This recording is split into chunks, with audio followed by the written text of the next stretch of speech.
Friends, कहानी सुनने से पहले चैनल को सब्सक्राइब करके बेल आइकन को प्रेस कर लें ताकि नई आने वाली वीडियो की नोटिफिकेशन सबसे पहले आपको मिल सके। Shweta, we need one account executive today on urgent basis, understand. वो अपनी आदत से उलट थोड़ा तेज अंदाज में एचआर हेड श्वेता मेहर से बोला था। Yes sir, I will try, वो घबरा कर बोली और इशारा पाकर केबिन से बाहर आ गई। अंदर कबीर भी थोड़ा परेशान था। उसने अभी अपना बिजनेस शुरू किया था। उसे अकाउंट्स डिपार्टमेंट में अर्जेंट बेसिस पर रिक्वायरमेंट थी, लेकिन जिस पे स्केल पर वो रिक्रूटमेंट चाहता था वो पॉसिबल नहीं हो पा रहा था। और बिना एग्जीक्यूटिव के उसकी क्लाइंट को टाइमली बिलिंग नहीं हो पा रही थी। लंच के टाइम तक उसके पास एक सिंगल सीवी आया था। उसने लंच किया और इंटरकॉम पर श्वेता से कैंडिडेट को अंदर भेजने के लिए कहा और तकरीबन 2 मिनट बाद ही उसके केबिन में एक नाजुक सी दुबली पतली सांवली सी लड़की खड़ी थी। उसने सफेद रंग का सूट पहना हुआ था और सफेद दुपट्टे को सर से अच्छे से डाला हुआ था। उसका गेटअप देखकर कबीर ने दांत भींच लिए थे। ये एक ऑफिस था, ना कि कोई मंदिर कि वो इस तरह आई थी। गुस्से को कंट्रोल करते हुए उसने उसे बैठने का इशारा किया। एक उचटती सी नजर उस पर डालकर उसने सीवी उठा लिया था। वो बिना मेकअप की थी, यहाँ तक कि आंखों में काजल तक नहीं था। उसके चेहरे पर हल्का पीलापन था, होंठ सूखे थे, लेकिन चेहरे पर मासूमियत थी। तो मिस मुक्ता मलिक, आपने अपनी पहली जॉब 3 महीने पहले छोड़ दी थी। बीच में इतने गैप का और जॉब छोड़ने का रीजन? उसने उसके सीवी पर सरसरी सी नजर डालते हुए कहा। कुछ पर्सनल रीजंस थे कि जॉब छोड़नी पड़ी थी और तब से अब तक मैं ट्राई कर रही हूँ, उसने नपे तुले लफ्जों में जवाब दिया। कबीर ने एक बारगी चौंक कर उसे देखा। वो बामुश्किल 21-22 साल की रही होगी।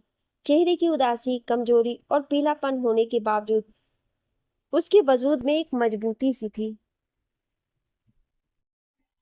पल भर के लिए चुप होकर उसने काम से रिलेटेड सवाल पूछने शुरू कर दिए और वो जवाब देती रही। जल्दी ही मुक्ता को ऑफर लेटर मिल गया था। बस कबीर इस कंफ्यूजन में था कि वो इतनी कम सैलरी पर काम करने के लिए कैसे तैयार हो गई, जबकि उसे काफी अच्छी नॉलेज थी। फिर उसने सर झटक दिया। जो भी हो, उसे तो सही एम्प्लॉय मिल गया था। मुक्ता बाहर आ गई थी और पैदल ही चलती थी। उसके पास किराए के पैसे नहीं थे। घर की हालत इतनी खराब थी कि कल दोपहर के बाद से मम्मी पापा ने भी कुछ नहीं खाया था। आज 3 महीने बाद उसे नौकरी मिली थी, वरना जहां भी जाती उसकी बदकिस्मती उससे पहले वहां पहुंच जाती थी। अब तो भूख और थकावट की वजह से उसका सर घूमने लगा था। उसने अपनी उंगली में पड़ी सोने की अंगूठी की तरफ देखा। यही एक आखिरी चीज बची थी जेवर के नाम पर। करीब ही मार्केट में वो ढूंढते हुए एक सुनार की दुकान पर पहुंच गई थी और उस अंगूठी को बेचकर बाहर निकली और ऑटो से घर पहुंच गई। बस में पैसे ले जाने का रिस्क वो नहीं ले सकती थी कि अब तनख्वाह मिलने तक इन्हीं पैसों से घर चलाना था। सर, कॉन्ट्रैक्ट पढ़कर मुझे लगता है कि हमारी बिलिंग दो तरह की होती है, एक फिक्स्ड और दूसरी वेरिएबल। मेरे ख्याल से हमें फिक्स्ड बिलिंग कर बिल जमा करा देने चाहिए जिससे पेमेंट ड्यू हो सके, और वेरिएबल बिलिंग के लिए डाटा और जरूरी पेपर्स के साथ जो भी एक्स्ट्रा काम किया है उसका क्लाइंट एंड से अप्रूवल भी लेना चाहिए, तभी बिलिंग स्मूथ और विदाउट एरर हो सकेगी। वो ब्लैक कलर का सूट पहने हुए कबीर के सामने बैठी थी। आज आते ही उसने कबीर के कहने के हिसाब से बिलिंग के लिए सभी कंडीशंस पढ़ी थी और वो सभी रेट्स स्टडी करके उसके पास जा पहुंची थी। Go ahead with fixed billing, I will arrange all variable billing data. Kabir को उसका तरीका पसंद आया था। आज वो कल से बेहतर थी। आज भी उसने सर दुपट्टे से ढका हुआ था। सर, एक वन मोर थिंग, क्लाइंट की रिक्वायरमेंट के अकॉर्डिंग हमने उन्हें सभी चीज़ें प्रोवाइड कराई है या नहीं? जैसे कि मैनेजमेंट फीस चार्ज करनी है तो क्लाइंट ने जितना स्पेस, इंफ्रास्ट्रक्चर और मेन पावर मांगी थी वो हमने पूरा किया या नहीं? अगर कम या ज़्यादा है तो रेट उसके हिसाब से लगेंगे। इसके लिए मैनेजमेंट फीस के बाइफर्केशन के कोटेशन चाहिए और जो भी एक्स्ट्रा दिया गया है उसका अप्रूवल। उसने पॉइंट क्लियर किया। कबीर उसकी समझ और लॉजिक का कायल हो गया था। वो बहुत सही एक्सप्लेन कर रही थी और पूरे कॉन्फिडेंस के साथ। जल्दी फिक्स्ड बिल बना दिए थे उसने और सॉफ्ट कॉपी कबीर को दिखाने के बाद उसने प्रिंट कर दिए थे। 1 महीना होते होते कबीर उसके काम करने के तरीके से इम्प्रेस हो चुका था। उसका सारा अकाउंट्स और बिलिंग का काम स्ट्रीमलाइन हो चुका था। क्लाइंट से भी पेमेंट आनी शुरू हो चुकी थी और उसकी टेंशन भी खत्म हो गई थी कि काम काफी अच्छा चल रहा था। पिछले 4 महीनों में उसकी कंपनी ने 1 करोड़ का काम किया था और मुक्ता ने 1 महीने में वो सारी पेंडिंग बिलिंग कंप्लीट कर दी थी। अब तो उनकी आधी से ज्यादा पेमेंट भी रिलीज हो गई थी। काम बढ़ने के साथ ही उसने मुक्ता का प्रमोशन किया था, जिससे उसकी सैलरी और डेजिग्नेशन दोनों ही बढ़ गए थे। मुक्ता अभी भी पहले रोज की तरह ही दिखती, उससे काम के मामले में बहुत कॉन्फिडेंट और तैयार, लेकिन बाकी उससे अलग, एकदम चुप और अलग। उसका बिहेवियर ऑफिस में काफी लिया दिया था, खासकर मेल स्टाफ से। वो अनजाने तौर पर उसे अपनी नजरों में रखने लगा था। मुक्ता प्रॉपर अकाउंट्स का काम देखती थी। बिलिंग के लिए 2 लोग अलग से रखे गए थे, एक असिस्टेंट उसके पास भी थी। फिर भी कबीर उससे एक बार इनवॉइस जरूर चेक करवाता था। श्वेता, मुक्ता कहाँ है? उसने उससे फंड फ्लो लेने के लिए उसकी सीट पर नजर घुमाई तो उसे ना पाकर और उसका सिस्टम ऑफ देखकर पूछा, सर, उसके घर से कॉल आया था, कोई अर्जेंसी थी, इसलिए वो छुट्टी लेकर घर गई है, श्वेता ने कहा। ओके। वो अपनी सीट पर बैठा हुआ उसी के बारे में सोच रहा था। आंखें बंद कर कुर्सी की बैक से सिर टिकाया तो छम से उसका सादा पूर्वकार सरापा सामने आ गया। वो उसके पहले दिन से अब तक उसके बारे में सोचता रहा। उसे हमेशा सादा कपड़ों में गंभीर अंदाज में ही देखा था उसने। ना कोई हंसी के जलवे, ना अदाएं, ना भड़काऊ कपड़े, बस हमेशा सादा लिया दिया अंदाज। उसने आज तक कभी ऑफ नहीं लिया था और जो उसने आज लीव ली थी तो उसे उसकी कमी बेतरह से महसूस हो रही थी। उसके होठों पर बेसाख्ता मुस्कुराहट फैल गई। उसने आंखें खोली और मुक्ता का नंबर डायल किया। हेलो मुक्ता। मुक्ता तो अभी यहाँ नहीं है, वो अभी बाहर है। जी आप? मैं उसकी मम्मी बोल रही हूँ। ओह नमस्ते आंटी, आप मुक्ता को बुला दीजिए, कुछ जरूरी काम था। अच्छा बेटा, होल्ड करना। मुक्ता, मुक्ता बेटा, क्या हुआ? उसे परेशान देखकर उन्होंने पूछा। पल भर के लिए वो फोन के बारे में बताना भूल गई थी। मम्मी, हमें आज शाम तक ये घर खाली करना है। मकान मालिक ने साफ इनकार कर दिया है। आप देखो पैकिंग का, मैं बाहर जा रही हूँ। अगर कहीं रेंट पर नहीं मिला तो पता नहीं क्या होगा। वो सच में बहुत परेशान थी। पापा हार्ट के मरीज थे और उन्हें ज्यादा चलने फिरने की मनाही थी। वो अकेले कहाँ और क्या करेगी? इतनी जल्दी किराए पे कमरा मिलना आसान नहीं था। तो फिक्र मत कर, भगवान जी सब ठीक करेंगे। अरे हाँ, तेरे लिए फोन है, उन्होंने उसके सर हाथ रखकर कहा। हेलो। जी sir. Is everything okay Mukta? जी। आपने फोन किया सर, कोई जरूरी काम था? उसने लहजे को मजबूत बनाते हुए कहा। अपनी कमजोरी दूसरों के सामने उजागर करना उसे पसंद नहीं था। तुमने फंड फ्लो रेडी कर दिया था? नहीं सर, मुझे कुछ अर्जेंट काम था इसलिए लीव लेकर आ गई थी। सॉरी, लेकिन मैं तैयार नहीं कर पाई और शायद मैं कल भी नहीं आ सकूंगी। ठीक है। कबीर ने ज्यादा पूछना ठीक नहीं समझा और फोन रख दिया, लेकिन वो महसूस कर रहा था कि वो बहुत परेशान है। उसने श्वेता से मुक्ता की फाइल मंगवाई और उसमें से उसका एड्रेस नोट कर लिया। मुक्ता की परेशानी उसे अच्छी नहीं लग रही थी। वो उसे ऑकवर्ड फील नहीं कराना चाहता था, लेकिन उसे यूं किस्मत के भरोसे भी नहीं छोड़ सकता था। वो ऑफिस से 5 बजे निकल गया था। जब वो उसके घर पहुंचा तो वो अपने मम्मी पापा के साथ किसी से बात कर रही थी, जो शायद मकान मालिक था। वो तीनों उससे चंद दिनों की मोहलत मांग रहे थे, लेकिन वो उन्हें उसी वक्त निकालने पर अड़ा था। क्या हुआ मुक्ता? उसने गेट को हल्का सा पुश करते हुए अंदर कदम रखा। आप? वो हक्का बक्का थी। हाँ जी, क्या परेशानी है आपको? वो मकान मालिक से बोला। परेशानी क्या है? अरे ये है परेशानी, खाली नहीं कर रहे हैं मकान। आप ऐसे कैसे मकान खाली करा सकते हैं? नोटिस तो देना चाहिए था। वो बाबूजी, घर मेरा है, जैसे चाहे खाली कराऊं। आप कौन हो मुझे बोलने वाले? वो गरजा था। सर, आप प्लीज रहने दीजिए, प्लीज। वो उससे रिक्वेस्ट के अंदाज में बोले। आप जाइए, 2 घंटे में मकान खाली हो रहा है। कबीर उसके मम्मी पापा की ओर बढ़ा। आप लोग मेरे साथ चलिए। उनसे नमस्ते करने के बाद वो बोला, लेकिन आप परेशान ना हो, मुझ पर भरोसा रखिए। उसने कोई नंबर डायल करते हुए कहा। वो उन्हें अपने घर ले आया था। मुक्ता ने उसे रोकने की कोशिश की तो उसने उसे बड़े हक के साथ चलने को कहा था। रघु काका को फोन करके उसने पहले ही 2 रूम साफ करने के लिए कह दिया था। मुक्ता के मम्मी पापा को एक रूम में आराम करने का बोलकर वो मुक्ता को दूसरे रूम की तरफ ले गया था। यह आपका कमरा है मुक्ता, उसने रूम की ओर इशारा करते हुए कहा। सर थैंक यू, वो बामुश्किल बोल पाई थी। उसकी आंखों में नमी सी थी। ऐसा लगता था कि उसने मुश्किल से खुद को रोने से रोक रखा हो। चेहरे पे शर्मिंदगी और एहसान लेने वाले जज्बात थे। कबीर उसे awkward फील नहीं कराना चाहता था, इसलिए मुस्कुरा दिया था, वरना दिल तो चाह रहा था कि उसे कहे कि मैं हूं ना, तुम्हें मेरे रहते परेशान होने की जरूरत नहीं है, लेकिन अपनी लिमिट्स में ही रहा। सर, आपकी फैमिली, उन्हें हमारे यहाँ आने से कोई प्रॉब्लम तो नहीं है? वो धीरे से सर झुकाकर बोली।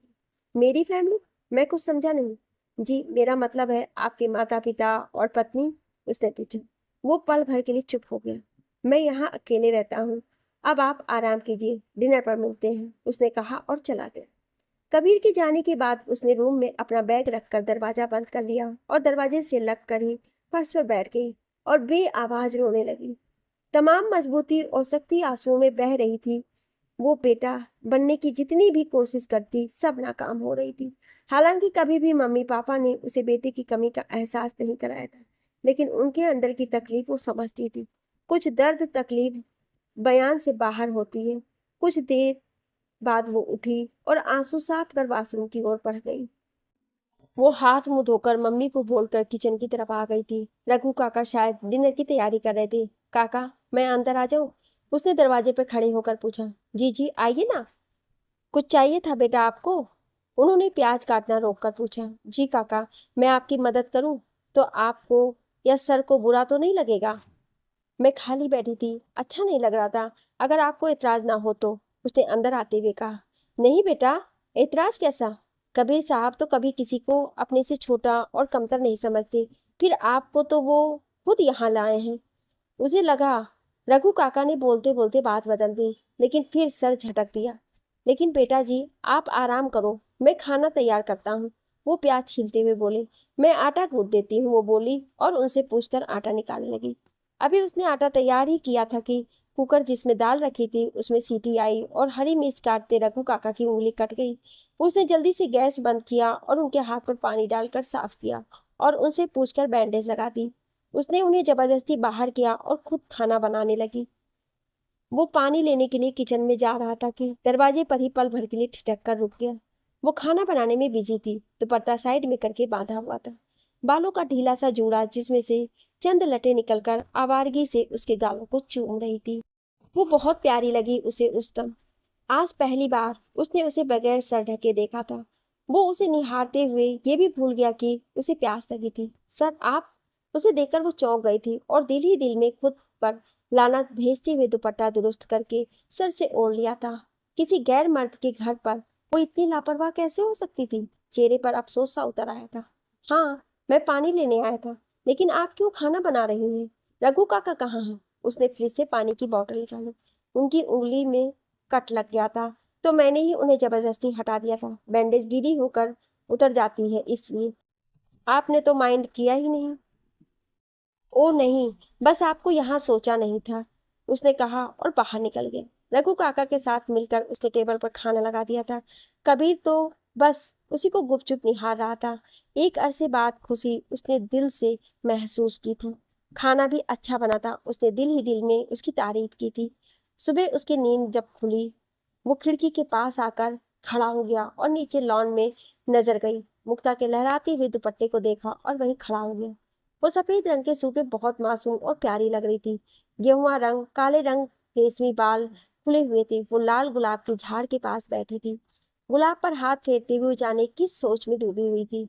वो ऊपर अपने कमरे की खिड़की से उसे निहार रहा था। वो नजरों से दिल में उतरती महसूस हो रही थी। तभी मुक्ता के हाथ में कांटा चुभ गया और उसके होठों से हल्की सी आह निकल गई। ऊपर से उसे देखता कबीर जल्दी से नीचे आया था। वो उंगली को दूसरी हाथ से दबाए हुए खड़ी थी। कबीर ने उसका हाथ अपने हाथ में ले लिया। कहाँ ध्यान था तुम्हारा? क्या सोच रही थी? वो फिक्रमंद सा था। मुक्ता ने हैरानी से उसे देखा। वो उसी की तरफ देख रहा था। फिक्र के साथ साथ कुछ महकते हुए जज्बात भी उसकी निगाहों में मचलते हुए नजर आए थे। उसकी छठी इस लम्हे भर में उसे वार्न कर चुकी थी। उसने झट से अपना हाथ खींच लिया था। मैं ठीक हूँ सर, वो दुपट्टा से सर ढकती हुई कहने लगी और खड़ी हो गई। कबीर भी साथ ही खड़ा हो गया। वो उसे नजरें चुराते हुए देख चुका था। चलिए नाश्ता वगैरह कर लीजिए, ऑफिस के लिए 8:30 बजे निकलना है। उसने और कुछ कहना मुनासिब नहीं समझा। सर मैं चली जाऊंगी, अच्छा नहीं लगेगा कि आपके साथ ऑफिस जाऊं। आप बॉस और मैं एम्प्लॉई हूँ, तो अलग जाना ही ठीक है प्लीज, उसने नजरें झुकाए हुए कहा। कबीर ने एक गहरी सांस ली और ठीक है कहकर अंदर चला गया। उसे मुक्ता की ये बात बिल्कुल पसंद नहीं आई थी। वो उससे कुछ भी गलत बिहेव तो नहीं कर रहा था, लेकिन वो क्यों ऐसा कर रही थी वो समझ नहीं पाया।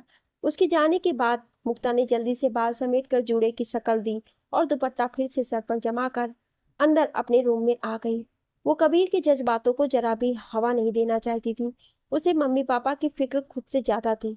वो कबीर से अलग और पहले ही ऑफिस गई थी और उससे अलहदा ही वापस आई थी। उसे अब यहाँ रुकना बहुत अजीब लग रहा था। वो अब जल्द से जल्द यहाँ से चली जाना चाहती थी। कबीर के जज्बातों को आवाज मिले उससे पहले ही वो उसे यहाँ से जाना होगा। उसे ये मोहब्बत इश्क सब बेकार की बातें लगती थी। हालातों ने उसका इन जज्बों पर से यकीन हटा दिया था। आज भी वो किचन में रघु काका के साथ काम करा रही थी। पापा का बीपी अचानक शाम को बढ़ गया था तो वो दवाई लेकर लेटे थे।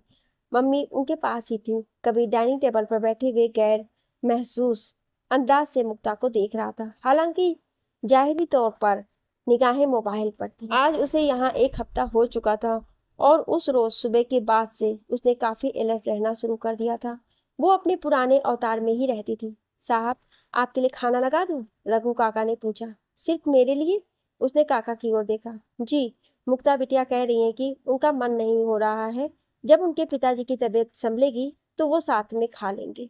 ठीक है, आप मेरे लिए कॉफी बना दीजिए, अभी मन नहीं है मेरा भी, उसने कहा। मुक्ता जो किचन में खड़ी सब सुन रही थी, उसे ये सब अच्छा नहीं लग रहा था। वो जानती थी कि कबीर ये सब उसे सुनाने के लिए नहीं कर रहा है। उसकी निगाहों की तपिश वो रूखे फेरे वे भी महसूस कर सकती थी।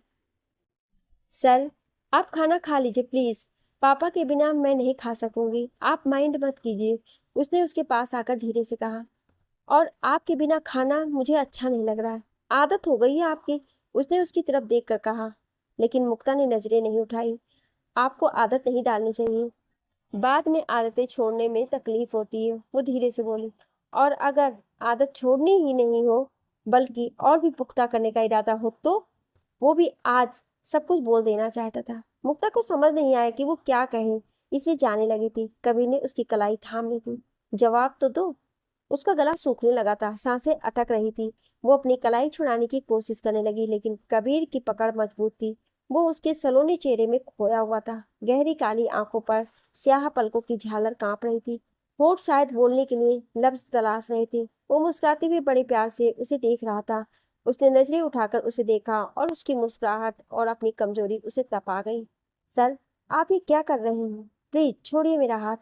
आपके घर में रहने का मतलब ये नहीं है कि आप कुछ भी करेंगे, वो भर्राई आवाज में बोली। मुक्ता क्या कह रही हो? मैंने कब कोई गलत बिहेव किया है? प्यार करता हूँ तुमसे, तुम्हारे बारे में गलत सोच भी नहीं सकता। तुमने एक पल भी नहीं लगाया इल्जाम लगाने में। उसने अभी भी हाथ नहीं छोड़ा था।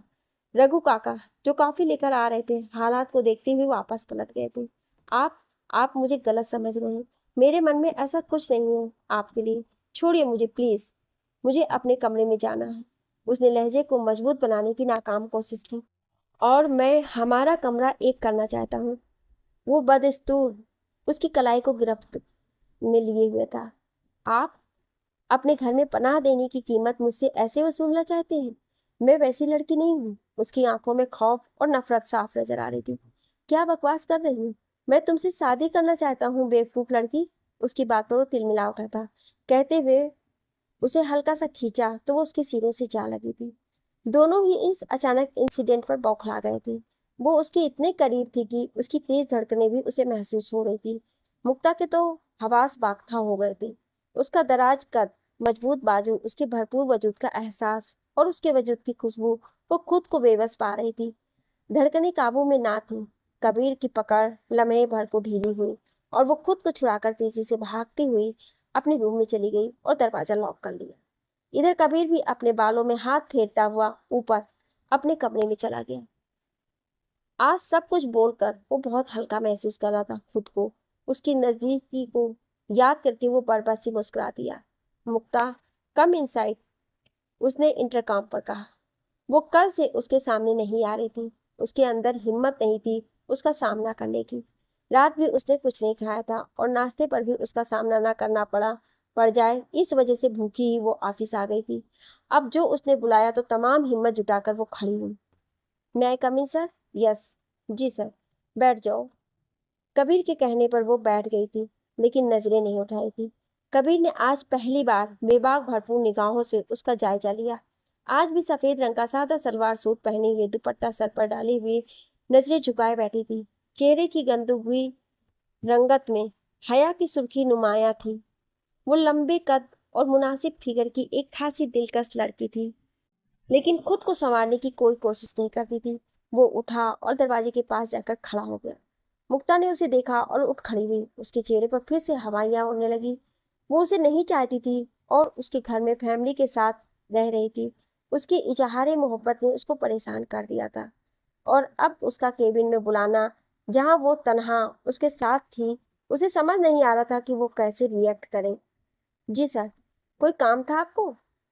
जब कई लम्हे खामोशी से निकल गए तो घबरा कर बोल उठी, मुझे शादी करोगे? वो एक पैर मोड़कर दरवाजे से लगकर खड़ा हुआ था। दोनों हाथ सीने पर बंधे थे। उसकी शोक निगाहें उसके चेहरे का तवाफ कर रही थी। उसके दिल पे काबिज होने वाली वो पहली लड़की थी। सर, यह ऑफिस है, यहाँ ऐसी बातें आपको नहीं करनी चाहिए। फिर भी आपने पूछ लिया है तो मेरा जवाब है कि मुझे शादी से नफरत है और मैं शादी नहीं करूंगी। उसने उसकी तरफ देखते हुए पूरे कॉन्फिडेंस के साथ कहा। वो उसके लहजे के कड़वेपन पर चौंक गया। लेकिन क्यों?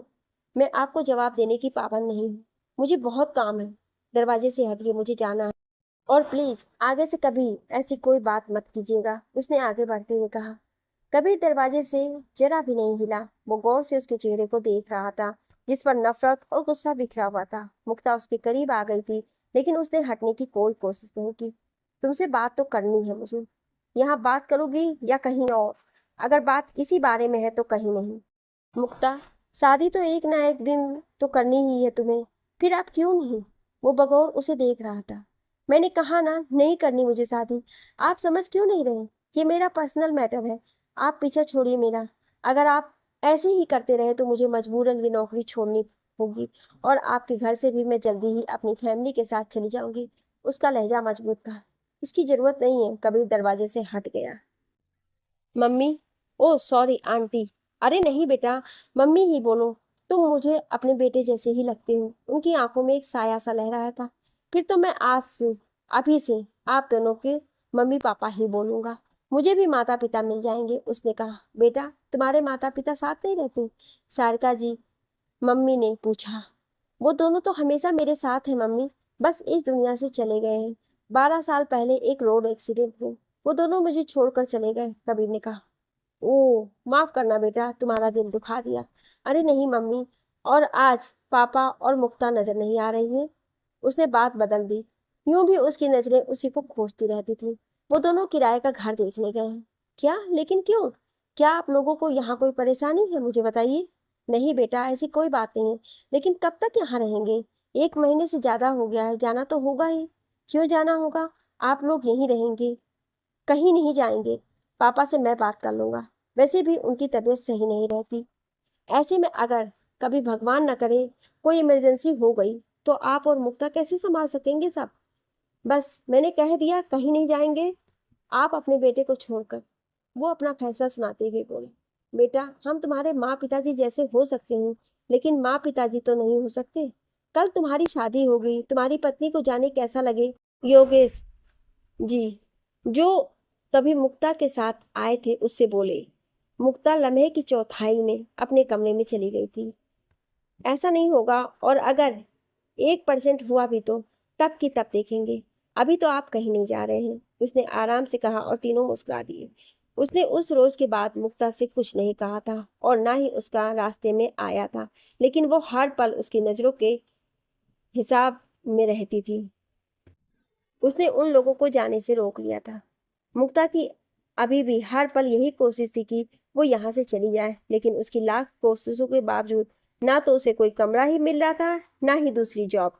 वो उसकी निगाहों की तपिश हर पल खुद पर महसूस करती थी, मगर उसके दिल में उसके लिए कोई फीलिंग नहीं थी। वो भी अब थकने लगी थी। तुम ठीक हो मुक्ता, क्या हुआ? वो मुक्ता के दर्द भरे चेहरे को देखकर फिक्रमंदी से पूछने लगा। वो जो किसी से मिलने जाने के लिए ऑफिस से निकलकर पार्किंग लॉट में आया था, मुक्ता को बाहर जाते देख उसके पास आ गया था, जिसका चेहरा दर्द और तकलीफ से पीला पड़ा हुआ था। उसका एक हाथ उसके पेट पर था। कुछ नहीं, मुझे घर जाना है, वो बामुश्किल बोल पाई। आओ मैं ड्रॉप कर देता हूँ, तुम्हारी तबीयत को क्या हुआ है? वो फिक्रमंद था। मुक्ता ने कोई जवाब नहीं दिया। वो जवाब देने की हालत में नहीं थी। उसने उसे गाड़ी में बैठाया और खुद ड्राइविंग सीट संभाल ली। ड्राइवर को हाथ के इशारे से मना कर दिया था। मुक्ता, क्या हुआ, कुछ बोलो। वो उसकी बिगड़ती हालत से परेशान हो उठा। उसकी आंखों से तकलीफ की वजह से आंसू निकलने लगे थे। उसने अपने दोनों हाथों से पेट को पकड़ा हुआ था। हाँ, हॉस्पिटल जा रहे हैं, तुम प्लीज हिम्मत रखो, वो तेजी से ड्राइव करते हुए बोला। सर, मुझे घर ले चलिए प्लीज। 5 मिनट बाद ही उसने नजदीकी हॉस्पिटल में गाड़ी लगाई थी। वो नींद बेहोश हो चुकी थी। वो उसे बाजुओं में उठाकर फौरन इमरजेंसी वार्ड की ओर बढ़ा था। वहां फौरी तौर पर ट्रीट करने के बाद उसे वार्ड में ले गए थे। पिछले 2 घंटे से वो परेशानी से इधर उधर टहल रहा था। डॉक्टर उसके कुछ टेस्ट करवा रही थी। 10 मिनट के बाद डॉक्टर ने उसे बुलाया था। मिस्टर सिंह, आपकी वाइफ अब ठीक है, बट आई वंडर आपने अभी तक उनका किसी गायनोलॉजिस्ट से चेकअप क्यों नहीं कराया? एनीवे, मैंने मेडिसिन प्रिस्क्राइब कर दी है, बी श्योर टाइम से लेती रहें। डॉक्टर उसे मुक्ता का हस्बैंड समझकर बता रही थी। बट डॉक्टर, हुआ क्या है मुक्ता को? उसकी तबीयत इतनी ज़्यादा खराब? उनका मेंस्ट्रुअल साइकिल काफ़ी डिस्टर्ब है। जब उनका मिसकैरेज हुआ था तब शायद यूट्रस पर चोट लगी थी। इस वजह से जब भी उन्हें ब्लीडिंग भी ज़्यादा होगी और दर्द भी। बट डोंट वरी, आप मेडिसिन टाइम से दीजिए और प्रॉपर रेस्ट करेंगी तो वो बहुत जल्दी रिकवर कर लेंगी। ये तो अच्छा हुआ कि आप इन्हें ले आए, डॉक्टर ने मुक्ता को आते देखकर कहा, वरना प्रॉब्लम इतनी बढ़ सकती थी कि शायद ये कभी माँ ना बन पाती। बस अब आप थोड़ा पैसेंस रखिएगा, कुछ दिनों तक दूर ही रहना होगा। डॉक्टर की बात पर जहां मुक्ता शर्म से सर झुका गई थी, वहीं कबीर ये यकीन करने में लगा हुआ था कि उसने जो कुछ सुना वो सच है। मुक्ता की तो अभी तक शादी भी नहीं हुई थी, फिर ये मिसकैरेज। उसे लगा उसका सर फट जाएगा। तुम प्रेग्नेंट थी और तुम्हारा मिसकैरेज हो गया था? उसने लहू रंग आंखों से उसे देखा। गाड़ी अपनी मखसूस रफ्तार से रोड पर दौड़ रही थी। वो उसके बगल की सीट पर बैठी थी। उसने जब उसे थैंक्स कहा तो उसके जवाब में उसके सवाल पर वो फटी फटी आंखों से उसे देखने लगी। फिर फौरन ही उसने नजरें झुकाकर मुंह फेर लिया था। इस खामोशी का क्या मतलब समझूं मैं? हाँ, ये सच है, उसने बिना उसकी तरफ देखे जवाब दिया। उसके कानों में जैसे किसी ने पिघला शीशा उतार दिया था। एक कयामत थी जो उसके अंदर बरपा थी। कौन था वो जिसने तुम्हारे साथ ऐसा किया? क्या किसी ने जबरदस्ती की थी तुम्हारे साथ? उसने खुद पर काबू करने की भरपूर कोशिश की थी। ये मेरा पर्सनल मामला है, आपको कुछ भी बताने की पाबंद नहीं हूं मैं। वो उसके तेवर से घबरा गई थी, लेकिन जाहिर नहीं होने देना चाहती थी। उसके अंदर और बर्दाश्त करने की ताकत नहीं रह गई थी। रैश ड्राइविंग करते हुए वो घर पहुंचा था और तेजी से उतरकर अपने कमरे में चला गया था। वो सब कुछ जानना चाहता था, लेकिन इस वक्त ऐसा जुनून तारी था उस पर कि उसका सब कुछ तहस नहस करने का मन हो रहा था। मुक्ता, कबीर ने उसे पुकारा। वो ठिठक गई। इस वक्त घर में उन दोनों के अलावा कोई नहीं था। रघु काका के बड़े भाई की तबीयत खराब थी। वो उनके पास गांव गए हुए थे। पापा मम्मी के साथ डॉक्टर के पास चेकअप के लिए गई थी। कबीर ने मम्मी से कहकर उसे कुछ दिनों के लिए ऑफिस जाने से रोक दिया था। वो किचन में काम कर रही थी कि कबीर भी उसके पीछे वहीं आ गया था। तुमने बताया नहीं मुझे, क्या हुआ था तुम्हारे साथ? किसका बच्चा था वो अड़ियल अंदाज में रूबरू था। आपसे मतलब? आपको कुछ भी पूछने का कोई हक नहीं है। आप जाइए यहाँ से, मुझे परेशान मत कीजिए। उसका अंदाज मुक्ता को गुस्सा दिला गया। क्यों, मालूम नहीं है तुम्हें कि वो किसका बच्चा है? इतना तो पता होना चाहिए था। वो उसके लहजे पर बिफर गया था। मुक्ते के होठ भिज गए थे। उसकी बात पर शर्म से सुर्ख होने लगी थी। इतने खुलेपन की उम्मीद नहीं थी उससे। वो आंखें उठा नहीं पाई। उसकी खामोशी कबीर के गुस्से को और भी भड़का रही थी। मैं तो तुम्हें बहुत मासूम समझता था मुक्ता, लेकिन तुम इतनी घटिया और लूज कैरेक्टर निकलोगी नहीं जानता था। सब कुछ तुम्हारी मर्जी से हुआ। तुमने ये भी नहीं सोचा कि तुम्हारे माँ बाप कितने शरीफ है। उन्हें मालूम होगा तो डूब मरने का मकाम हो जाएगा उनके लिए। तुम सब लड़कियां एक जैसी होती। जब तक मन चाहा दूसरों के जज्बातों के साथ खेला और जब मन भर गया तो छोड़ दिया। मिली थी एक लड़की मुझे भी जो मुझे इस्तेमाल कर गई। सोचा था फिर कभी किसी पर भरोसा नहीं करूंगा, कभी किसी को अपनी जिंदगी में शामिल करने का सोचूंगा भी नहीं। फिर तुम मिली, तुम्हें देखकर फिर दिल तमन्ना करने लगा। वो पल भर को रुका। मुक्ता दूसरी ओर रूठ किए सर झुकाए खड़ी थी। उसे इस तरह चुप देखकर उसका गुस्सा और भी बढ़ गया। लेकिन मैंने ही गलत लड़की को चुन लिया था। तुम इस लायक ही नहीं हो। तुम 4 पल साथ निभा सकती हो, उम्र भर नहीं। लेकिन तुम्हें क्या फर्क पड़ता है? तुमने तो उस अजन्मे बच्चे तक की जान ले ली। उसने जहर बुझे लहजे में कहा। नहीं, नहीं ली है मैंने जान अपने बच्चे की। मेरा बच्चा था वो, कैसे मार सकती हूँ उसे अपने हाथों? तुम मर्द के लिए इल्जाम लगाना बहुत आसान है। सब कुछ अपनी मर्जी से चाहते हो। लूज कलेक्टर का सर्टिफिकेट बस हम औरतों के लिए ही बना है। बिना शादी के प्रेग्नेंट नहीं थी मैं। शादी हुई थी मेरी। आज तक मुझे सफेद और काले कपड़ों में ही देखा है ना? कभी सोचा है कि इस रंगीन जहान में मेरी दुनिया ही ब्लैक एंड व्हाइट क्यों है? क्योंकि विधवा हूं मैं, अपने बच्चे की कातिल की विधवा। वो चिल्ला पड़ी थी और फिर रोते हुए भागकर अपने कमरे का दरवाजा बंद कर लिया। जख्मों के टांके टूट गए थे, जिनसे लहू आंसू की सूरत बह रहा था। वो बेतहासा फूट फूट कर रो पड़ी। पता नहीं माँ जी पर आंसू बहा रही थी या अपने हाल पर। कबीर के तो होशो हवास ही गुम हो गए थे। ऐसा कुछ तो उसकी समझ से परे था। वो चंद लम्हे फ्रिज सा होकर वहीं खड़ा रह गया था। वो विधवा थी। उसकी उम्र मुश्किल से 22-23 साल होगी और पिछले 8 महीने से वो उसे देख रहा था। तो इस बात पर यकीन नहीं हो रहा था उसे। उसे जरा होश आया तो रियलाइज हुआ कि किन घटिया इल्जामों से नवाज दिया था उसे। उसका दुख, उसकी तकलीफ का तो अंदाजा तक नहीं था उसे। छोटी सी उम्र में इतने दाग लिए हुई थी वो तेजी से अपने कमरे तक गया था। उसकी सिसकियों की आवाज उसका दिल चीर रही थी। वो दरवाजा खुलवाने की हिम्मत नहीं कर पा रहा था कि अचानक से रोने की आवाज बंद हो गई और कुछ गिरने की आवाज आई। दरवाजा लॉक था। उसने उसे कई बार आवाज दी लेकिन कोई जवाब ना पाकर उसका दिल डूबने लगा। दरवाजा तोड़ने के अलावा दूसरा रास्ता ना था। दरवाजा तोड़कर अंदर दाखिल हुआ तो वो बेड के पास नीचे आड़ी तिरछी गिरी हुई थी। सर बेड के कोने से टकराया था और खून निकलकर फर्श को रंगीन कर रहा था। वो पुकारते हुए तेजी से उसकी तरफ बढ़ा और तभी किसी के आने की आहट हुई। आपकी पत्नी की हालत ठीक नहीं है, आप उन्हें एडमिट करा दीजिए। हमने फौरी तौर पर रोकथाम कर दी है, लेकिन उन्हें चंद दिनों तक इलाज और ऑब्जर्वेशन की जरूरत है। डॉक्टर नीलिमा भटनागर, जिन्होंने पहले भी मुक्ता का ट्रीटमेंट किया था, कबीर से कहा। साथ खड़ा सतीश ये सुनकर चिढ़ पड़ा था। वो आज पीएफ डिपार्टमेंट में ऑथोराइज सिग्नेटरी लेटर सबमिट कराने के लिए उस पर कबीर के साइन लेने आया था। जब उसने कबीर को मुक्ता को बाहों में उठाए हुए तेजी से रूम से निकलते देखा था, वो चौंक तो तभी गया था। और अब ये डॉक्टर का कहना कि वो कबीर की पत्नी है, उसके होश उड़ाने के लिए काफी था। कबीर तो डॉक्टर के साथ बात करते हुए चला गया था, लेकिन वो अभी भी शौक की हालत में खड़ा था। थोड़ी देर बाद कबीर आया तो थोड़ा रिलैक्स था। उसने अथॉरिटी लेटर पर उसके साइन लिए और तेजी से निकल गया। कबीर ने मुक्ता को एडमिट करा दिया था, लेकिन होश में आते ही वो जाने की जिद पकड़े हुई थी। उधर सारिका और योगेश जी परेशान थे कि कबीर और मुक्ता दोनों ही घर पर ना थे। कबीर के फोन करने पर उन्हें मालूम हुआ कि मुक्ता की तबीयत खराब है और वो दोनों जल्दी से हॉस्पिटल के लिए निकल गए हैं। गुड मॉर्निंग मैम, कैसी तबीयत है आपकी? सतीश के कहने पर वो थोड़ी हैरान हुई और फिर धीरे से ठीक है और धन्यवाद कहकर अपनी सीट की तरफ बढ़ गई। लेकिन आज पूरे दिन उसे बहुत अजीब सा लगता रहा, जैसे सब उसे देखकर कुछ बातें कर रहे हैं, हंस रहे हैं और मुंह पर हाथ रखकर गुपचुप तरीके से कुछ कह रहे हैं। वो समझ नहीं पा रही थी कि एक हफ्ते में ऐसा क्या हो गया था। पूरा दिन वो काफी बिजी रही। कबीर भी आज ऑफिस में नहीं था। वो क्लाइंट ऑफिस मीटिंग के लिए गया था। शाम को जाने से पहले वो वॉशरूम में आ रही थी कि उसके कानों में रेविका और तनुजा की आवाज पड़ी। वो वहीं रुक गई। देखने में कितनी सीधी लगती है ये मुक्ता। यार, कबीर सर जैसे हॉट बंदे को फंसा लिया इसने। पता नहीं कब से साथ रह रहे हैं। तनुजा की आवाज में हसरत थी। यूं भी कबीर उसका क्रश था, बल्कि उसका क्या ऑफिस की कई लड़कियां उस पर मरती थी। भगवान जाने किसने किसे फंसाया है, मगर कबीर सर इसके साथ सही मजे कर रहे हैं।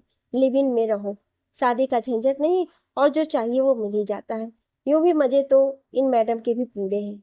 साथ रहो, खूब पैसा उड़ाओ, खाओ पियो, ऐश करो। बदले में रात में बिस्तर पर ही तो जाना होता है बस। देविका ने कहा। ठीक है, फिर इतना सती सावित्री होने का नाटक क्यों करना यार? जो है वही दिखाओ। वो तो सतीश ने अपनी आंखों से देखा और कानों से सुना कि डॉक्टर इसे वाइफ बोल रही थी सर की। देखने में जोगन और भोगने में सबसे आगे। इतना कहकर उन्होंने हाथ पे हाथ मारा और दोनों हंस पड़ी। उसके अंदर हश्र बर्पा हो रहा था। तो ये बात थी, वो सुबह से महसूस कर रही थी। सब उसे कितनी गिरी हुई नजरों से देख रहे थे, कितनी गंदी बातें कर रहे होंगे। उसकी आंखों में पानी जमा होने लगा, पैर कांप रहे थे। वो बामुश्किल ऑफिस से घर के लिए निकली थी। उसे समझ नहीं आ रहा था कि क्या करे। कहीं भी रेंट पर कमरा नहीं मिल रहा था। वो क्या करती? उस घर के बाहर सड़क पर तो रह नहीं सकती थी। इन्हीं तमाम बातों की वजह से वो कबीर के साथ कभी ऑफिस नहीं आई। जितना वो र्यूमर्स से बचना चाहती थी, उतना ही इन सब में फंस गई थी। कबीर ने उस दिन के बाद कभी उससे कुछ नहीं कहा था, बल्कि वो तो उसके सामने ही नहीं पड़ा था। वो जल्द से जल्द यहाँ से चले जाने के लिए बेचैन थी। मुक्ता, बेटा आ जाओ, चाय बनाई है अभी, बाद में आराम कर लेना। सारिका जी, जो कबीर के साथ बैठकर चाय पी रही थी, उन्होंने मुक्ता को कमरे में जाते देख आवाज दी थी। उनकी आवाज पर उसके कदम चंद लम्हों के लिए सुस्त हुए थे, लेकिन फिर वो तेजी से कमरे में घुस गई। इसे क्या हुआ? सारिका जी उसके कमरे की ओर बढ़ गई। योगेश जी करीब के पार्क में गए हुए थे। वहां उन्हीं के हम उम्र कुछ दोस्त बन गए थे। कबीर भी उनके पीछे आ गया था। मुक्ता, क्या हुआ? उन्होंने दरवाजा खोला और अंदर आ गई। वो बेड पर उसकी बैग पर हाथ पर सर रखे हुए रो रही थी। उससे बर्दाश्त नहीं हो रहा था कि इस तरह की बातें उसके बारे में हो रही थी। मुक्ता, क्या हुआ बच्चे, रो क्यों रही है? वो उसे अपनी ओर करते हुए बोली। वो उनके गले लग गई और रोते हुए आंसुओं के दरमियान सारी बातें उन्हें बता दी। उन्होंने उसे सीने से लगा लिया था। मम्मी पापा, आपसे जरूरी बात करनी है। कबीर जो सभी बातें सुन चुका था, सारिका जी और योगेश जी से बोला। वो रोज रात में उनके पास आता था और थोड़ी देर बातें करने के बाद अपने कमरे में जाता था। आज मुक्ता को ऐसे रोते हुए देखकर उसका दिल कट कर रह गया था। वो बिल्कुल नहीं चाहता था कि मुक्ता के कैरेक्टर पर कोई आँच आए, लेकिन जो हो चुका था उसे बदला भी नहीं जा सकता था। वो ऑफिस के लोगों की जुबान बंद नहीं कर सकता था, और अगर कर भी देता तो उनकी नज़रों को पढ़ने का हुनर मुक्ता के पास था। वो समझ गया था कि वो अपने कैरेक्टर को लेकर कितनी इमोशनल है। हाँ बेटा, बोलो ना, योगेश जी ने कहा। पापा, मैं आपसे कुछ मांगना चाहता हूँ। हमारे पास ऐसा क्या है बेटा जो हम तुम्हें दे सके? तुम एक बार बोलो तो सही। अगर हम तुम्हें कुछ दे सके तो बहुत खुशी होगी हमें। पापा मम्मी, मैं जिंदगी का ये सफर मुक्ता का हाथ थाम कर पूरा करना चाहता हूँ, अगर आपको कोई एतराज ना हो। उसने हिचकिचाते हुए अपनी बात पूरी कर दी। उन दोनों के चेहरे पर पल भर के लिए खुशी आई, लेकिन अगले ही पल एक साया गम का भी लहरा गया। बेटे, अगर हम तुम्हारी ये इच्छा पूरी कर पाते तो हमें बहुत खुशी होती, लेकिन ऐसा शायद मुमकिन नहीं है, उन्होंने उदास लहजे में कहा। लेकिन क्यों पापा? कबीर, मुक्ता हमारी बेटी नहीं, बहू है। मेरे बेटे मानो की विधवा, सारिका जी ने कहा। मुझे तो इससे कोई परेशानी नहीं है। क्या आप लोग इसकी शादी करने के पक्ष में नहीं है? वो कुछ पल चुप रहने के बाद बोला। नहीं बेटा, हमें तो बहुत खुशी होगी, लेकिन मुक्ता वो कभी नहीं मानेगी। वो मान जाए तो हमें कोई परेशानी नहीं है, योगेश जी ने कहा। मैं मुक्ता को मना लूंगा, मगर पहले आप लोगों की रजामंदी जरूरी है। हम तो राजी हैं, लेकिन मैं राजी नहीं हूँ। सर, आप बहुत अच्छे इंसान हैं, मेरे लिए भी अच्छा सोचते होंगे, लेकिन कुछ लोग इस लायक नहीं होते हैं कि उनके साथ अच्छा किया जाए। बात सिर्फ इतनी नहीं है कि मैं विधवा हूँ, बल्कि मुक्ता आगे भी बोलना चाहती थी कि सारिका की भर्राई आवाज ने उसे रोक दिया। नहीं मुक्ता, नहीं मम्मी प्लीज, आज मुझे मत रोकिए। आपने मुझसे वादा किया है कि आप मुझे ये बात बोलने देंगी अगर मैं चाहूंगी। तो सर, मैं मम्मी पापा के बेटे मानो की कातिल हूँ। अपने आप को विधवा मैंने खुद बनाया है। कातिल हूँ मैं, मम्मी पापा की खुशियों की, अपने पति की। आप एक कातिल से शादी तो नहीं करना चाहेंगे ना? वो उसे हक तक छोड़कर कमरे में से जाने लगी थी कि उसने उसकी कलाई को अपनी गिरफ्त में ले लिया। अपने सवाल का जवाब दिए बिना जा रही हो? चलो मैं तुम्हें इसका जवाब दे दूं, उसने गंभीर लहजे में कहा और उसकी कलाई से पकड़कर खींचते हुए हाल की ओर ले जाने लगा। छोड़िए मुझे सर, मुझे दर्द हो रहा है, छोड़ दीजिए मुझे। वो खींचते हुए कलाई छुड़ाने की कोशिश कर रही थी। योगेश जी और सारिका जी भी पीछे पीछे आ रहे थे और कबीर को रोकने के लिए बोल रहे थे। वो बिना किसी की बात सुने उसे लेकर हाल में एक और मंदिर में ले आया था और माँ जगदम्बा के चरणों से सिंदूर उठाकर उसकी मांग से सजा दिया था। उसके ऐसा करते ही मुखालफत करती मुक्ता के हाथ रुक गए थे। वो फ्रीज हो गई थी। फटी फटी आंखों से उसे देखते हुए उसने बाएं हाथ से अपनी मांग को छुआ था और हाथ आंखों के सामने लाकर सिंदूर को देखा। दाएं हाथ की कलाई अभी तक कबीर की गिरफ्त में थी। पीछे आते योगेश और सारिका जी पल भर के लिए चौंके थे, लेकिन फिर उनके चेहरे सुकून से भर गए थे, मानो जीवन की सबसे बड़ी खुशी मिल गई हो। अब तुम्हारी जिंदगी में भी रंग होंगे मुक्ता। वो मुक्ता से रूबरू था। मुक्ता जैसे नींद से जागी थी। कबीर की हरकत उसे सुलगा गई थी। उसने झटके से अपना हाथ छुड़ाया और भागते हुए अपने कमरे में चली गई। मुझे नहीं बंधना है किसी बंधन में मम्मी। मैं शादी नहीं करूंगी, बिल्कुल नहीं। आप चाहें तो मुझे जहर दे दें या अपने हाथों से मेरा गला दबा दें, लेकिन मैं फिर से कोई बहसीपन बर्दाश्त नहीं कर सकती। मैं मर जाऊंगी मम्मी, प्लीज मुझे मजबूर मत कीजिए। उसके लहजे में ऐसा दर्द और तकलीफ थी कि वो जो उसे समझाने के लिए आई थी उनकी भी आंखें नम हो गईं। मुक्ता, बेटा सब मर्द एक जैसे नहीं होते। तेरे पापा को देख, आज तक कितना ख्याल रखते हैं मेरा। कभी तुझे लगा कि उन्होंने मुझे कोई तकलीफ दी है या दी होगी?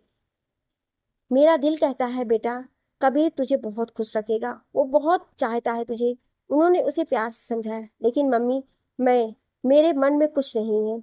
उनके लिए बस गुस्सा है बेहद, और मेरी मर्जी की उनके नज़दीक कोई अहमियत नहीं है। तभी तो बिना मुझे समझे, बिना पूछे बस मेरी मांग। मैं मम्मी, मैं नहीं रह सकती शादी के नाम के रिश्ते में। आप तो समझिए प्लीज, उसने फिर से कहा। वो बेबस सी उसे देखती रही और फिर बाहर आ गई। मम्मी, क्या कहा मुक्ता ने? वो तो उन्हीं के इंतजार में था। मैं उसे समझा नहीं पाई बेटा। वो तैयार नहीं है और उसकी गलती नहीं है। उसकी जिंदगी ने उसे एक के बाद एक ऐसे दर्द दिए हैं कि उसे खुशियों में भी गम नजर आने लगे हैं। उन्होंने कबीर से कहा। मम्मी, मैं बात करूं? उसने पूछा। तमाम रात आंखों में बीत गई थी और फिर उन तीनों ने ये डिसाइड किया था कि मंदिर में शादी कर दी जाए, और इसी मकसद से सारिका जी मुक्ता को समझाने उसके कमरे में गई थी, लेकिन फिर ना उम्मीद लौट आई थी कि वो किसी और तौर भी राजी ना हो रही थी। मुक्ता, कबीर ने धीरे से कहा। वो जाने किस सोच में डूबी हुई ख्यालों में गुम थी। उसे जरा भी एहसास ना हुआ था। वो खिड़की के पास खड़ी थी।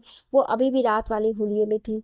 ब्लैक कलर के सूट में सोकवार सा चेहरा, सूजी हुई कदरे सुर्ख आंखें, कभी कभी कांपते मुलायम होठ। वो बिला सुबह बहुत हसीन लग रही थी। इस वक्त हवा से बेगाना सी थी। दुपट्टा बाएं साने पर लटका हुआ फर्श चूम रहा था। मांग में भरा सिंदूर अभी तक वैसा ही था। लग रहा था रात भर सोई भी नहीं है। वो आगे बढ़ा तो उसने चौंक कर उसकी तरफ देखा। लम्हे भर को डर का साया चेहरे पर लहराया और फिर गुस्से से वजूद दहक उठा था। कबीर उसके करीब आया था। आप क्या करने आए हैं यहाँ? जो भी बात करनी है दूर से कीजिए, वो गुस्से से बोली। कबीर ने झुककर उसका दुपट्टा उठाया और आंचल को उसके सर पर डाल दिया। वो कुछ शांति सी होकर अनचाहे ही पलके झुका गई। मुक्ता, मुझे माफ कर दो। मुझे कल रात तुम्हारी मांग नहीं भरनी चाहिए थी। बगैर तुम्हारी रजामत के ऐसा करना मेरी गलती थी। लेकिन जब तुमने मम्मी को ऑफिस में हुई बातों के बारे में बताया था तो मुझे बहुत गुस्सा आया था। तुम्हारे बारे में ऐसी बातें मुझे तपा गई थी, और सबका मुंह बंद करने का बस यही तरीका समझ आया था मुझे। उसने उसकी आंखों में झांकते हुए कहा, मानो मन की था ले रहा हो। सर, जो भी हुआ है मैं उसे एक्सेप्ट नहीं कर सकती। शादी तो मेरे ख्वाबों ख्यालों में दूर दूर तक नहीं है, इसलिए आप भी सब कुछ भूल जाइए। उसने दो टूक जवाब दिया था। मुझ में ऐसी कौन सी कमी है मुक्ता कि तुम मुझे अपनी जिंदगी में शामिल नहीं कर सकती? सर, कुछ बातें दोहराने में तकलीफ होती है, और आप तो मुझे फिर से पुराने दर्द को जीने पर मजबूर कर रहे हैं। बस ये समझ लीजिए कि ये मेरे बस में नहीं है। उसने ठहरे लहजे में कहा, लेकिन उसके पीछे छिपी बेचैन वो समझ गया था। ऐसा कौन सा डर है, कौन सा दर्द है, कौन सी तकलीफ है मुक्ता, जो मुझसे शादी करके तुम्हें मिलेगी? सर प्लीज, आप मुझे अकेला छोड़ दीजिए। वो बेचैनी से रुख फेर गई थी। मैं जाने बिना नहीं जाऊंगा मुक्ता। वो फिर सामने आ गया था। तो सुनिए, किसी का मेरे करीब आना मुझे जलाता है। मुझे छूने की कोशिश तक करना मेरी सांसें रोकता है। किसी भी मर्द पर एतबार नहीं होता है। प्यार तो बहुत दूर की बात है। मैं आपको धोखे में नहीं रखना चाहती। मैं शादीशुदा जिंदगी में किसी को कोई सुख नहीं दे पाऊंगी।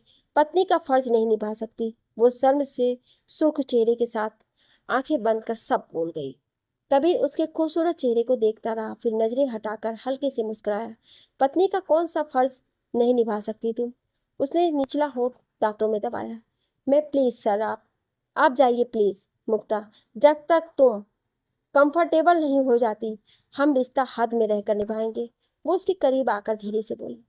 उसने एक नज़र कबीर पर डाली। वो आंखों में सच्चाई और मोहब्बत की जोत जलाए उसे देख रहा था, लेकिन वो यकीन करने से इनकारी थी। आप पर एतबार करने की कोई वजह नहीं है मेरे पास, वो कहते हुए उसकी नज़रों से नर्वस हो गई थी। देखो मुक्ता, जो कुछ ऑफिस में सुना तुमने, सोचो अगर कोई मम्मी पापा से कहे तो क्या वो बर्दाश्त कर सकेंगे? एक बार उनके बारे में भी तो सोचो। और फिर अब ना तो तुम विधवा रह गई हो और ना ही पूरी सुहागन बन पाई हो। अपनी खुद गर्जी में मम्मी पापा के अरमान तो न जलाओ। मैं तुम्हारे साथ कभी जबरदस्ती नहीं करूंगा। अब तुम्हारा जो भी फैसला होगा मुझे मंजूर होगा। वो उसे कहकर कमरे से बाहर निकल गया था। मंदिर में सादगी से शादी अंजाम पा गई थी। वहां से आने के बाद सबने साथ में खाना खाया था। रघु काका आज बहुत खुश थे। पापा मम्मी की खुशी का भी पारावार ना था। कबीर के होठ भी मुस्कुरा उठे थे। बस एक वही थी जो चाह कर भी खुश ना हो पा रही थी। वो 7 फेरों की कस्मों में तो बंध गई थी, मगर दिल से इस रिश्ते को नहीं अपना पाई थी। आज तमाम रस्मों रिवाज के साथ वो उसकी दुल्हन बन गई थी। खाने के बाद मम्मी उसे तैयार करके कबीर के बेडरूम में लाई थी और वो शर्म से जैसे गली जा रही थी। कभी उनके बेटे के कमरे में उसके बेड पर हुआ करती थी वो, और आज अपने हाथों उसे किसी और की सुपुर्द कर रही थी। और कबीर क्या सलूक करेगा वो? मर्द के कहने पर और करने में बड़ा फर्क होता है। जिंदगी सबको दूसरा मौका नहीं देती। तुम खुश नसीब हो मुक्ता कि तुम्हें ये मौका मिला है। कबीर बहुत अच्छा इंसान है। अपने माँ जी के साय से अपने हाल को दूर रखना बेटा। अपने गुस्से से, नफरत और हठधर्मी से उसे खो मत देना। मैं तेरी माँ हूँ और अपनी बेटी से हर माँ यही उम्मीद करती है कि वो अपने जीवन साथी की हो जाए, पूरी तरह उसके रंग में रंग जाए। हमारा सर कभी शर्मिंदगी से मत झुकने देना।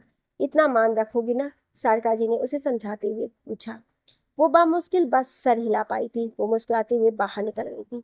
वो धीरे से कमरे में दाखिल हुआ तो वो बेड पर नहीं थी। वो खिड़की के पास ही खड़ी थी। सेक्विन रेड कलर की साड़ी में उसका रंग दमक रहा था। लंबे सिल्की बाल खुले थे। मांग में सिंदूर और माथे पर बिंदियां चमचमा रही थी।